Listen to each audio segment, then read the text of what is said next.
আসসালামু আলাইকুম প্রিয় শিক্ষার্থী বন্ধুরা, আশা করি সকলে ভালো আছেন। আজকে আমরা আরও একটা বিশ্ববিদ্যালয় রিভিউ করব। আজকে আমরা রিভিউ করব পিরোজপুর বিজ্ঞান ও প্রযুক্তি বিশ্ববিদ্যালয়। এটি নতুন নতুন একটা বিশ্ববিদ্যালয়, তারপরও এই বিশ্ববিদ্যালয়টি কেমন, হল কেমন, মানে কয়টি, প্রথম বর্ষে হল পাওয়া যায় কি না, সকল কিছু নিয়ে আলোচনা করব। তবে একটা অনুরোধ, আমাদের চ্যানেলে যারা নতুন অবশ্যই আমাদের চ্যানেলটিকে সাবস্ক্রাইব করে পাশের বেল আইকনটি বাজিয়ে দেবেন, এটাই কিন্তু আপনাদের প্রতি অনুরোধ। তো চলুন শুরু করি।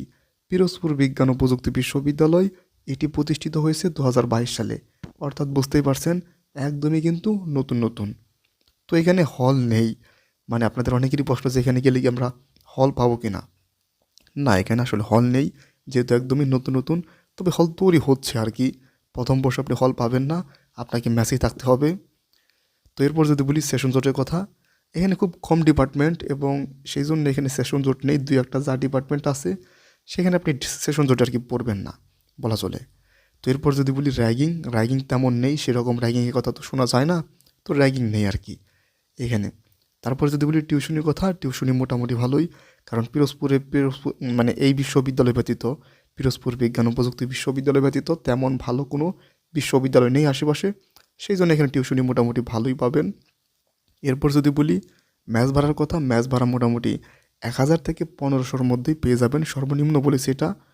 আর মাসিক খরচ আপনি চালাতে পারবেন খাওয়া এবং থাকা সহ 3500 থেকে 4500 টাকার মধ্যেই আপনি চাইলে নিজেকে আর কি নিতে পারবেন। মানে এটা সর্বনিম্ন কিন্তু বলেছি আমি খরচ। এর যে বেশিও আপনি খরচ করতে পারবেন, সেটা আপনার উপর কিন্তু ডিপেন্ড করে।